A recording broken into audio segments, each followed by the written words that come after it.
ऐसे हैं जिसका कभी चरित्र से पतन नहीं हुआ। एक बार रावण कुंभकर्ण के पास पहुंचा तो कुंभकर्ण ने कहा कि लंकापति, आज तुम बड़े उदास दिख रहे हो। तुम चिंतित आज दशानन क्यों? तुम क्यों चिंतित हो? रावण बोला, हर ली हमने मिथिलेश कुमारी, हमने मिथिलेश कुमारी का हरण कर लिया।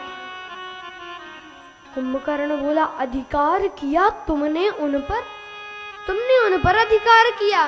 रावण बोला, कैसे अधिकार किया? लखती ही नहीं वह और हमारी, वो हमारी ओर देखती ही नहीं है। अच्छा, तो जैसे साधु का वेश धारण करके हरण कर लाए तो राम जी का रूप धारण कर कर अधिकार पा लेते। तब राघव ही ना बने तुम क्यों? रावण बोला, इसमें हमको भय भैरव भारी क्यों? जब राघव रूप लगा बनने तब मातु समान लगी पर नारी। जब मैं राम जी का रूप धारण किया मैंने तो मेरे मन से तो वासना चली ही गई।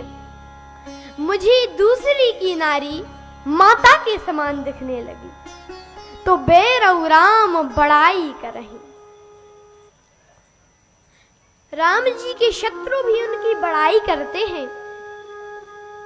एक दिन जब राम जी का और रावण का युद्ध चल रहा था तो मेघनाथ का वध हुआ।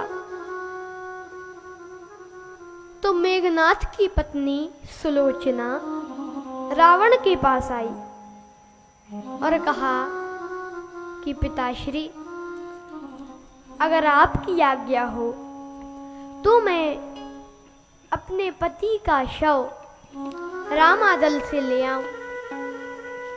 रावण बोला, अवश्य बेटी जाओ, अवश्य जाओ। अब दरबारी सोचे कि महाराज, सभा में था उस समय रावण, दरबारी सोचे कि महाराज आपकी 10-10 बुद्धियां हैं, एक में भी समझ नहीं है, 20-20 नेत्र हैं, एक से भी दिखाई नहीं देता। कहा क्यों? कहा अभी आपका और उनका युद्ध चल रहा है, आपका और राम जी का, तो ऐसे में आप सुलोचना को भेज रहे हैं, क्या पता वे सुलोचना को बंदी बना लें और कहें कि तुम सीता जी को लौटा दो। राम जी कहें कि तुम सीता जी को लौटाओ तो हम सुलोचना को लौटा देंगे। तो ऐसे में आप सुलोचना को क्यों जाने दे रहे हैं? तो रावण मुस्कुरा कर बोला कि दरबारियों, कितने ना समझ हो। क्यों? राम ऐसा नहीं कर सकते। क्यों नहीं कर सकते? जब आपने उनकी पत्नी का हरण किया है तो वे भी तो सुलोचना को बंदी बना सकते हैं। रावण बोला, इसलिए क्योंकि ये काम रावण का है, ये काम राम का नहीं है। और एक बार तो श्री तुलसीदास